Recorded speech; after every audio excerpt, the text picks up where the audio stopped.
Coming up on this episode of Outlook TV, Vancouver Pride Davie Street Party, Montreal Witches and Bitches, Toronto Pride Parade, and much, much more.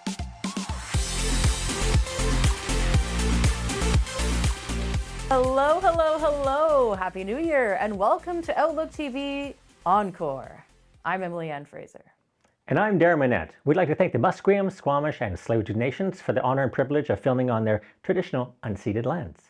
Outlook TV is the queer magazine news show that gives you the stories that matter the most from coast to coast. And our first encore story is with Angus, and he takes us to that fabulous party that happened on Davie Street. It's the Davie Street Pride Party. We're at Jim Diva Plaza in the heart of Davie Village in Vancouver to talk about the return of the Davie Village Pride Festival after a 6-year hiatus. We're going to talk to them to see what they have planned for this year.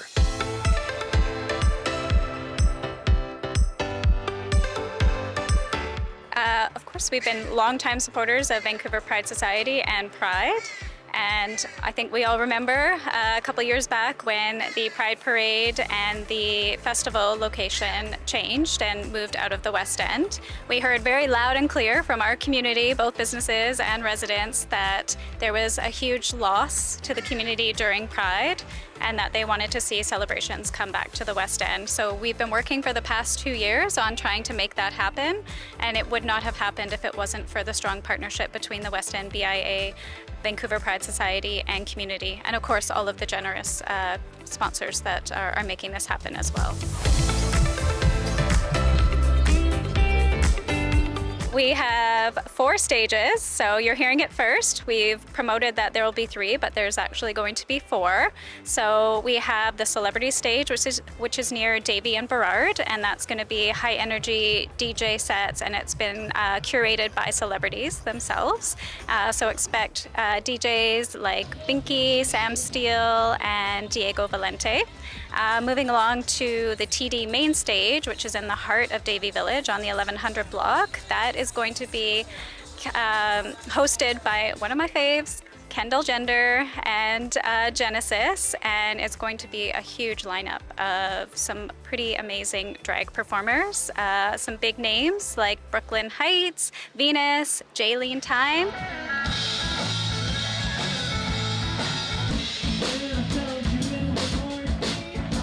And then we have our Nelson Park stage, which is sponsored by Concord Pacific, and it will be hosted by Savannah Erasmus, and it's really got community in mind. So there'll be musical acts such as the Hyenas, Hot Dyke Party, and House Guests, plus other all-age events happening there, and local artisans that will be set up along Comox as well.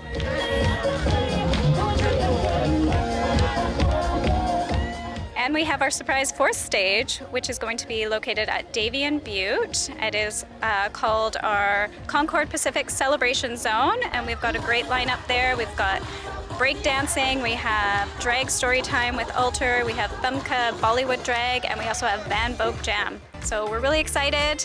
Come down, have fun, and we also have some roving performers as well. For Outlook TV, this is Angus Pratt at Jim Diva Plaza in Vancouver.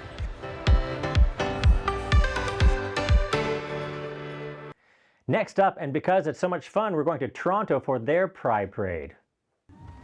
Hello everyone, salut tout le monde. Today I'm reporting from the vibrant street of downtown Toronto at the 2025 Pride Parade. We're speaking with marchers, float participants, spectators, and even Mayor Olivia Chow to find out what Pride means to them this year.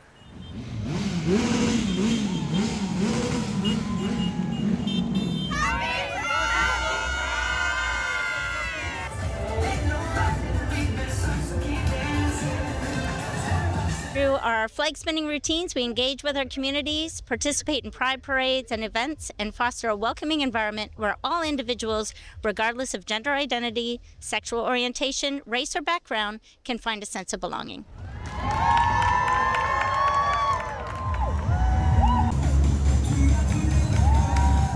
Just so pleased to be able to participate in the Pride Parade year after year. This year in particular, given everything that's going on in the world, so happy to be able to celebrate our culture.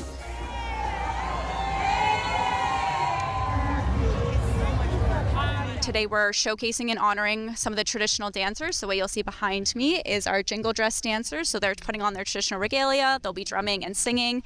So again, we'll be able to showcase some of the traditional songs and the dancing as well. So again, bringing out that recognition.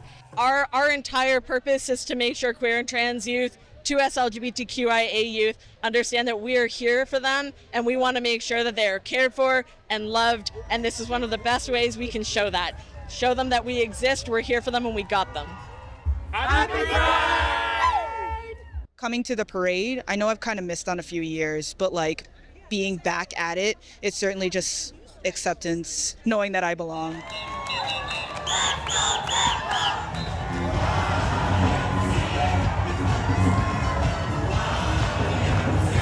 It's great to be back with Muddy York again this year in the Pride Parade. It's one time where we're not on the pitch working. We get to just get together, have a lot of fun. We can let 100,000 people know we exist because we're one of the best all-inclusive leagues in the city. And I just get to hang out with my friends and take pictures, and that's one of the most important things for me as a photographer.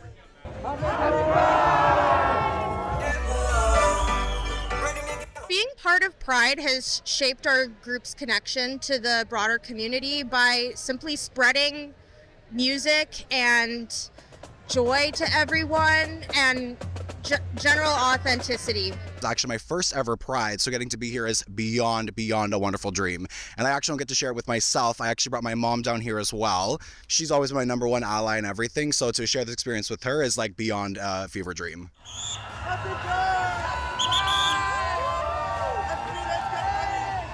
Pride is a great opportunity every year to mingle and network and get to know other community groups and other clubs in the city. It's also an opportunity for us to get to know who else is around, who we could be creating relationships with and building bonds with. When I went to my first Pride, it was only on Church Street.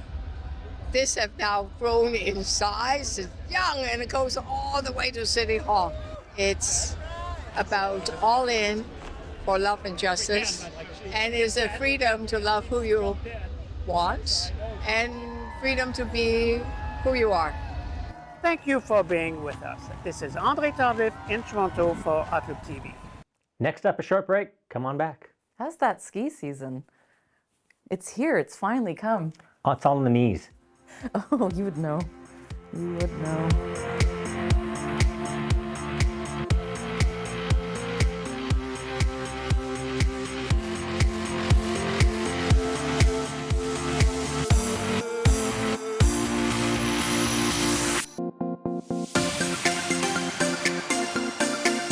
Welcome back from your ski trip. You're watching Outlook TV. Up next, Fancy catches up with Nelly Queen, the life and times of Jose Sarria. This is a very interesting story because Jose Sarria, he founded the court system in San Francisco. In San Francisco? Mm-hmm. How would you like it if I called you a Nelly Queen? I know I wouldn't like it. But there's one queer activist who not only embraced that term, but reclaimed it with power. So much so that there's a documentary named after them. This is a story about Jose Sarria in a documentary called Nelly Queen. Everybody has the right to run for office. And they said, you can't run for office, you're gay. They ain't gonna let you. And I said, watch me. Nelly Queen, The Life and Times of Jose Sarria, is the life story of Jose Sarria, the first out candidate for public office that ran in 1961, and the founder of the International Imperial Court System.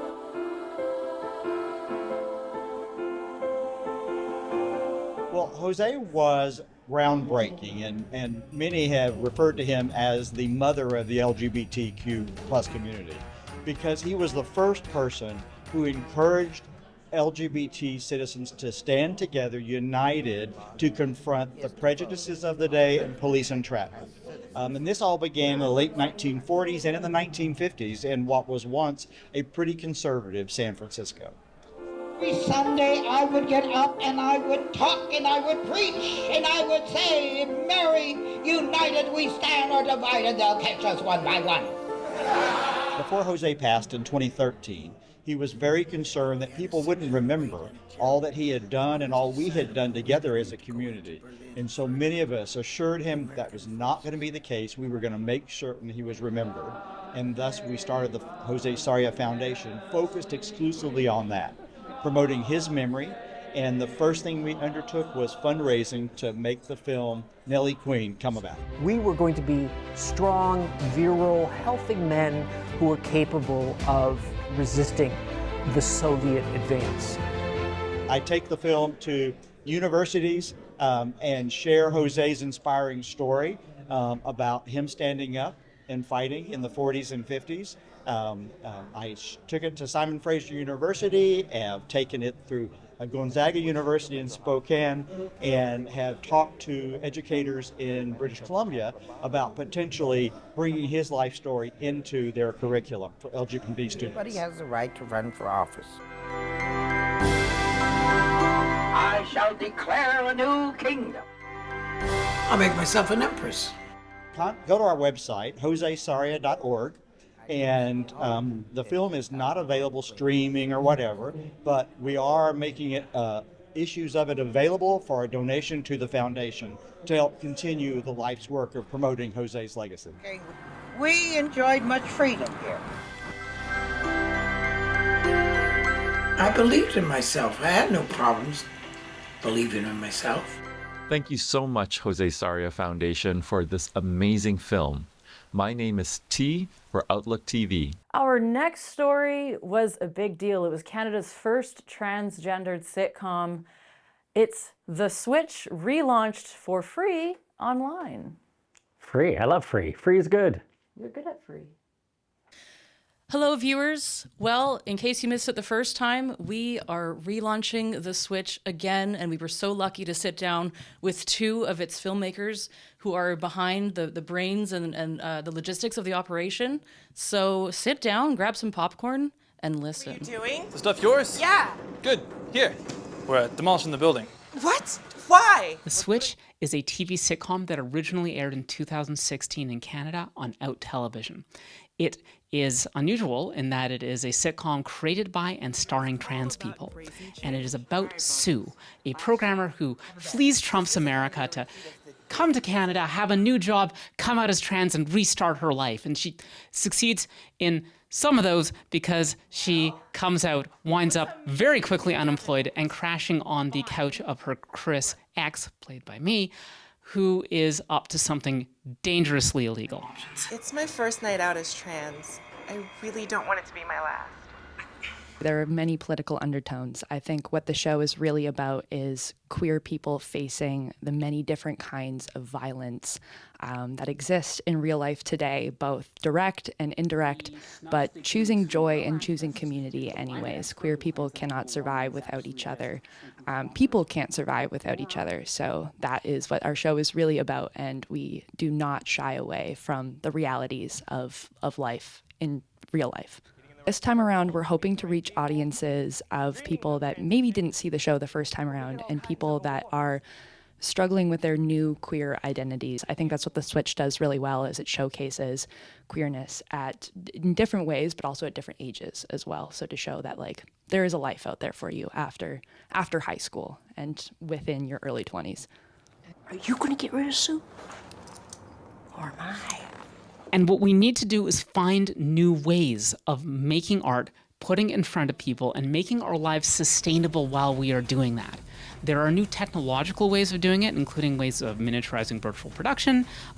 There are new ways of distributing it to people over the internet. There's also new ways of organizing teams. And we're working on new ways of putting all of this together, in part doing the Creative Commons thing, to gather the information so that future people can say, I see what you did. Can we do it too? Real life sucks. I'm also a young up-and-coming queer filmmaker, and so it feels isolating and confusing knowing where to start, but I think the opportunity I've been most grateful for is to work with my queer elders and not being afraid to be yourself. I think that's what our show really encapsulates is in order to succeed, you have to be you. You can't hide any of that away.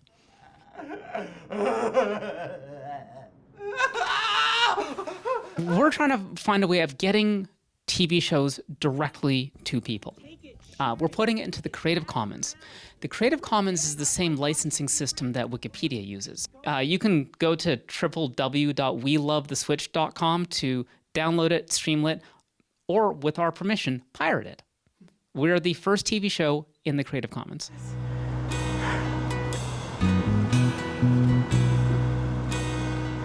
Wow. I hope that impacted you as much as it did myself. My name's Emily Ann Fraser for Outlook TV, Vancouver. We're almost done, but we have a little bit more. Come on back. So you like free things. What do you think of Costco? I dropped so much money at Costco.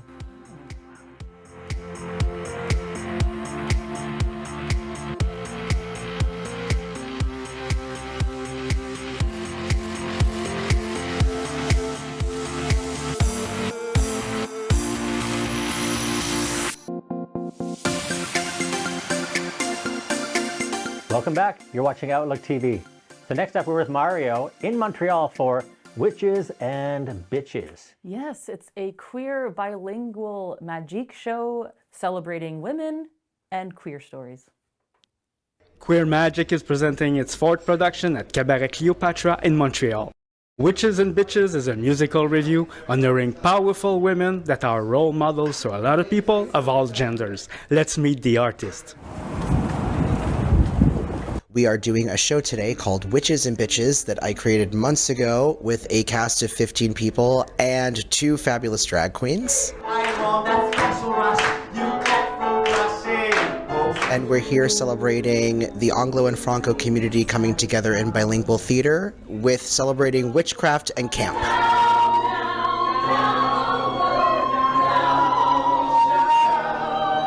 Why the title Witches and Bitches? Well, simply because they are 2 of my favorite things in the world, and this show is basically about all the things I loved in my childhood, which basically were witches and bitches.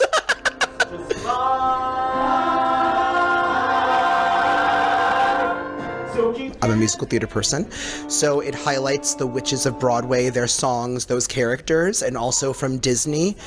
And we also gender bend many Broadway songs to fit our queer gaze, or perspective rather.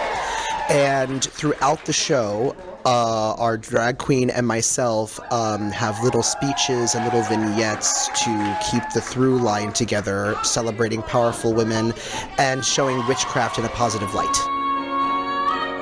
So we have all kinds of women showcased, mainly, let's say, for us gay people, when in pop culture, when we hear villain, we actually identify with them, with their trials and all the things that they've been through. And so we will have some villains, we'll have some sexy people that are not looked nicely in society and challenge that perspective.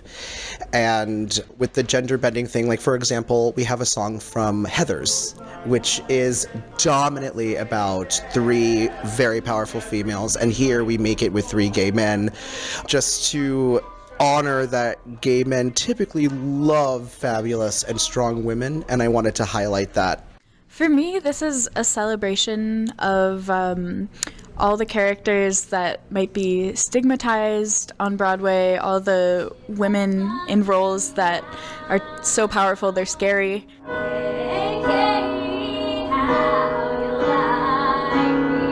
Witches and Bitches as a redhead comes with a lot of underfueling of my own rage and being labeled a witch in childhood. Same with my last name, being very close to demon. Childhood was very rough. I've always had an eclectic group of queer friends. I'm a queer identifying artist myself. And so it's just this reclamation and the empowering of people that are labeled as the bad guys when maybe they're actually the ones that have been pushed aside more often. We have been performing at Café Cléopâtre since our inaugural performance 2 years ago, and we absolutely love it here.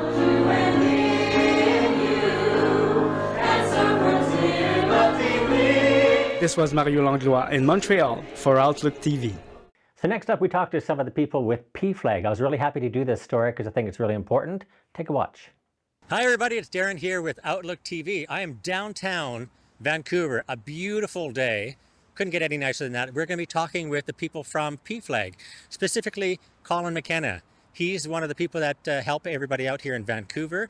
And we're going to find out a little bit more about how you can get involved, what they're doing, where they're going, and more. I'm glad you're with us. Come on back. So that now I want to tell all parents that they should love their children and accept them the way they are.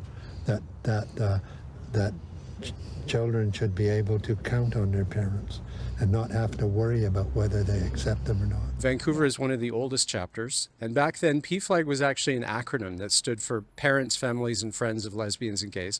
Of course, in today's world, that's not as inclusive as we'd like it to be, so PFLAG still exists as a name, but really what we represent, still the parents, families, and friends of LGBTQ people, but anybody who comes to us with issues regarding sexual orientation or gender identity, we help their loved ones understand a bit more about who they are. When I started in the early 2000s, the usual issue that would come in the door is, my son is gay, I don't know what I did wrong, and how do I fix that? That's not the conversation that we're having 25 years later. More often right now, it's about gender expression and identity, because in today's society, people are coming to grips with what it means to be trans. It's in the news a lot. It's highly politicized, much like it was for gays and lesbians 40 years ago. That's what the trans community is going through. And so that's what we're working to help support. What we provide is really hopefully direction for those parents, families, and friends to help them understand that this isn't something that their loved one woke up one day and decided to do. And it certainly wasn't something that they decided to do to them. This is about who they are. It's about making sure that they understand that if someone is coming to them, a loved one, for example, they really want that person to be a part of their life. And in order to do that, they have to understand some things about them that might be uncomfortable, but educating oneself and finding out more about the community is really key, and we try to help do that. One of the first in Canada, they continue to provide support to parents, friends, and families of those who identify as lesbian, gay, bisexual, and transgender. The things that we've seen, not only in Canada, but also in the United States, are chapters that have volunteers who've done this for many years.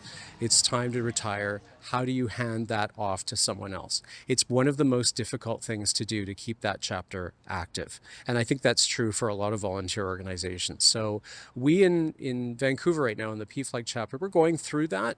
We're looking for folks that they don't necessarily have to be formal board members. It's not that formal a structure. We're part of PFLAG Canada, which has its own board. What we need folks to do locally is to answer emails, to answer phone calls, to lead meetings, and to really help PFLAG have a face at the table in this city. A big hello to PFLAG! Happy Pride, Colin! Hello! If you need some information, if you are a friend or a parent of somebody in the queer community and they're just coming out, www.pflag.ca. They can hook you up with some information, and we're so glad that you joined us. I'm Darren for Outlook TV. Well, that's all the time we have left for this encore episode of Outlook TV, but it's 2026 and we definitely will be back. Indeed. Until then, check us out on all of our social medias, and if you'd like to come and volunteer with us, that would be very cool. Thank you so much for joining. I'm Emily Ann Fraser. And I'm Darren Manette. Stay warm, Canada.